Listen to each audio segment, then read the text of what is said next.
India has done a great job in reducing the maternal mortality rate for the past many decades, and current maternal mortality rate is 87.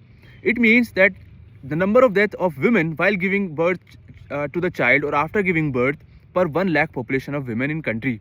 And this maternal mortality rate is currently 87, and we have an ambitious target to bring this maternal mortality rate below 70 by the year 2030. And we are doing a great job in building a basic healthcare infrastructure and as well as healthcare facilities in government and private hospitals.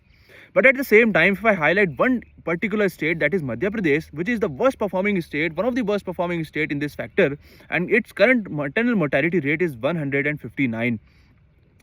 And from March 2025 to April 2026, 57 women have been died while giving birth to the child or after giving birth. Average age was 26, that is a very young age, and the youngest woman was 19 years of age. That shows a very great crisis of this, and this has not gone unnoticed. This has been highlighted by the government, and now there's the newspaper articles are covering it. So here the basic infrastructure looks. We have a long way to go, and these type of crisis is already hurting. At the same time, when the National Family Health Survey 6, which is released and which have said that that the obesity in the women have now increased from 24% in 2019 to 30% nowadays, and in the male as well, it has been increased from 22% to 27%.